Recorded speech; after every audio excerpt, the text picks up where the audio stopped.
Hello everybody and welcome to another horror film. This is Splatter Gore Picks Unlimited, and every once in a while I like to do reviews on old horror movies, like old sequels to horror films. And recently I watched a horror film from the 80s. It is the sequel to the original Amtyville horror. It's a sequel, but it's actually a prequel. So it's telling the story of basically Ronnie DeFeo and what happened. Now this movie, you could tell, is very, very loosely based on what happened. When I was a kid, I remember my parents having us watch a documentary based on the thing that happened and on the Amtyville horror. And to me, I love the original Amtyville horror. I love the remake. The remake is a lot of bullshit. But I believe the story from the original, but this one is more centered around this kid, Sonny.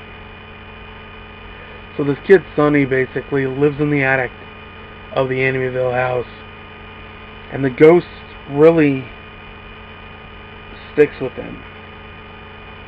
The evil presence. It attaches itself to Sonny.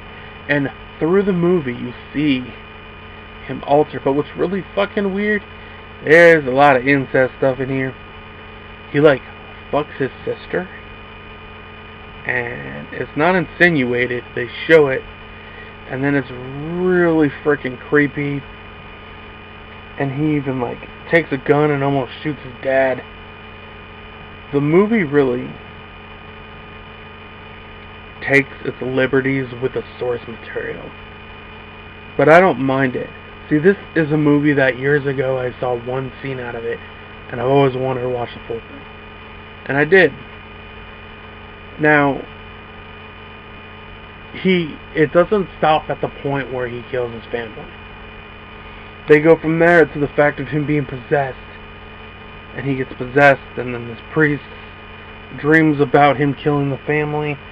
And then it goes into this whole other area of possession and transferring of the souls. There's really cool effects when he starts to turn and the possession. There's a scene that's lit perfectly, and it's half of his face is possessed, half is not, and his neck is just throbbing out. And what's weird is there's all this weird demonic stuff, but tucked away in the background is this whole sense of what abuse can do to a family. Now, I'm not trying to make this to be a psychological thing or harping on something, but you can really tell. You can really tell a lot that's going on, because kids are getting beaten for stuff they didn't do. Wives are being slapped. There's a lot of abuse in this movie. And that's one thing you can take away from Amtyville 2. The possession. Is yes, there's possession. Yes, there's demonic stuff. But what I really got away from this movie is you could take the possession stuff out. And some of that stuff. And you could just have the abuse in there. And some of the incest stuff. And you can see how a fractured family can go really far. And I got a lot of that from this. I actually thoroughly enjoyed the film.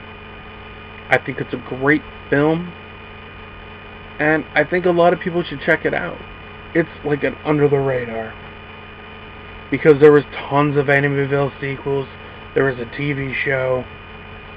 But this one, I think if you watch it, you should just go in with an open mind. So I will give this movie a 6 out of 10. It's good, but it's not all the way up where it could be. But I just thought it was great.